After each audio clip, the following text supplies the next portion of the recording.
అత్తగారి నిజ స్వరూపం. Story world. అనగనగా సిరిపురం అనే గ్రామంలో వీరయ్య లక్కమాంబ అనే దంపతులు నివసిస్తూ ఉండేవారు. వీరి కొడుకు రవి, కోడలు వందన. వందన చాలా మంచి అమ్మాయి. వందనా, అమ్మా వందనా, ఏంటి ఇప్పుడు నువ్వెందుకు వంట చేస్తున్నావు? నేను వచ్చి చేస్తానని చెప్పాను కదా, నువ్వెందుకు చేస్తున్నావు తల్లి? ఇదిగో ఈ చీర చూడు ఎలా ఉంది. అబ్బా, ఇప్పుడేం పండుగలున్నాయి అత్తయ్య, కొత్త చీర ఎందుకు? మొన్నే కదా ఒకటి తెచ్చారు. నేను ఆ సూరమ్మ ఇంటి దగ్గరికి వెళ్ళానా, అక్కడ చీరల అబ్బాయి చీరలు తెచ్చి అమ్ముతూ ఉన్నాడు. నీకు ఈ రంగు చీర అయితే చాలా బాగుంటుందని తెచ్చాను. ఏదో ఒక పండుగలు వస్తూనే ఉంటాయి, ఏదో ఒక పండుగకి కట్టుకుందువులే. చీర చాలా బాగుంది అత్తయ్య, రంగు కూడా భలే ఉంది. సరే, నువ్వు ముందైతే వెళ్ళి ఆ చీరను బీరువాలో పెట్టుపో, నేను వంట చేసేస్తాను. ఇంతలో వందన మామయ్య, వందనా, అమ్మా వందనా, ఒకసారి లారా. ఏంటి మామయ్య గారు, చెప్పండి. ఇదిగో ఈ బుట్టలో నీకోసం మామిడి పళ్ళు తెచ్చాను, తీసుకో. అయ్యో, ఇప్పుడు ఇవన్నీ ఎందుకు మామయ్య గారు? అలా రోడ్డు మీద వెళ్తూ ఉన్నానా, మామిడి పండ్ల బండి కనపడింది. నువ్వు చెప్తూ ఉంటావు కదా నీకు మామిడి పండ్లు అంటే చాలా ఇష్టమని, నువ్వు గుర్తొచ్చి తీసుకువచ్చాను, తిను. మీకు చాలా ధన్యవాదాలు మామయ్య గారు. అబ్బా, నేనెంత అదృష్టవంతురాల్ని. మా అత్తయ్య మామయ్య నన్ను తన సొంత కూతురి కంటే ఎక్కువగా చూసుకుంటున్నారు. నేను చాలా అదృష్టవంతురాల్ని. అలా వందన మురిసిపోతూ ఉంటుంది.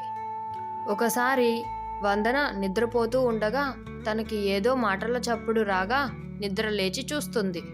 అప్పుడే ఆ పక్క గదిలో నుండి తన అత్తమామల భర్త గొంతులు ఇలా వినిపిస్తాయి. అరే రవి, ఈ మంగంపేట సంబంధం బాగుందా లేకపోతే ఈ పెద్దాపురం సంబంధం బాగుందా? ఈ పెద్దాపురం సంబంధం వాళ్ళు కట్నం చాలా ఎక్కువ ఇస్తామంటున్నారా, ఏది బాగుంది? అంతా నీ ఇష్టం అమ్మా, నీకే సంబంధం అంటే ఆ సంబంధమే. అలా మాట్లాడుకుంటూ ఉంటారు. వామ్మో, ఓరిదేవుడా, పెళ్ళెవరికి? కొంపతీసి మా ఆయనకేనా? నేనున్నానుగా, మళ్ళీ ఆయనకి పెళ్ళెందుకు? నాకేం అర్థం కావడం లేదే. అలా ఆలోచిస్తూ ఉంటుంది. అలా కొద్దిసేపటి తర్వాత ఆ గదిలోంచి మళ్ళీ మాటలు ఈ విధంగా వినపడతాయి. అరే రవి, ఈ మందు అన్నంలో కలిపి పెట్టాలా లేకపోతే తాగే వాటిలో ఏమైనా వేయాలా? దేంట్లో వేస్తే ఖచ్చితంగా చస్తుందిరా? అమ్మా, అన్నంలో వేసి పెట్టు, ఖచ్చితంగా చస్తుంది. వామ్మో, వీళ్ళు ఎవరిని చంపాలనుకుంటున్నారు? కొంపదీసి నన్నేనా? ఇప్పుడు నేనేం చేశాను? నాతో ఎంతో మంచిగా ఉంటారు, కానీ నన్నే చంపాలనుకుంటున్నారా? అబ్బా, ఇప్పుడు నేను ఎలా తప్పించుకోవాలి?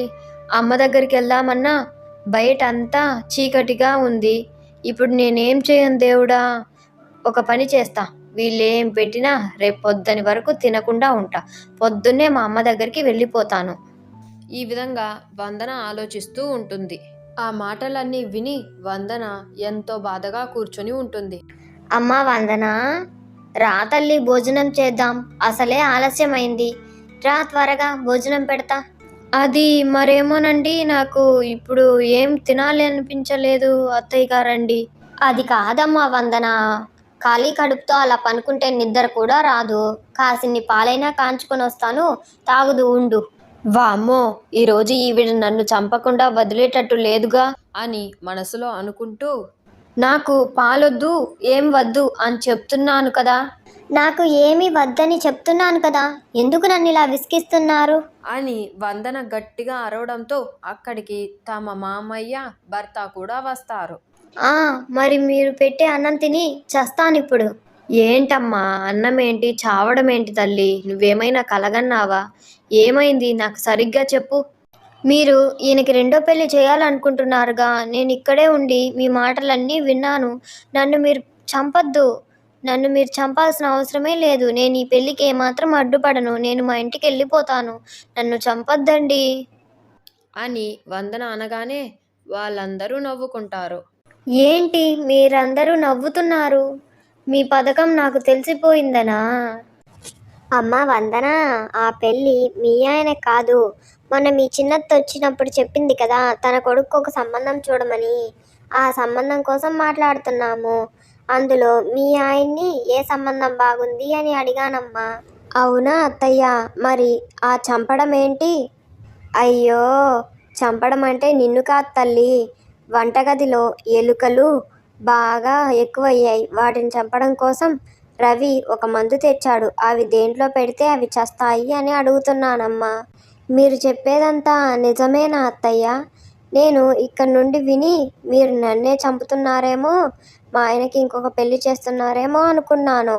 నన్ను క్షమించండి అత్తయ్య. అందుకేనమ్మా, చెవులతో వినిందేది నమ్మకూడదు, కళ్ళతో చూస్తేనే నమ్మాలి తల్లి.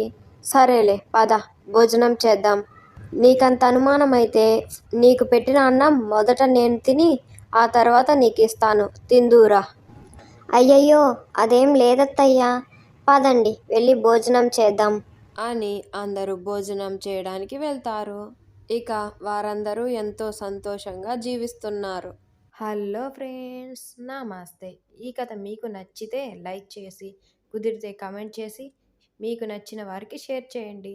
ఇలాంటి బోలెడన్ని కథల కోసం మన ఛానల్ని సబ్స్క్రైబ్ చేసుకుని పక్కనే ఉన్న బెల్ ఐకాన్ని క్లిక్ చేయండి.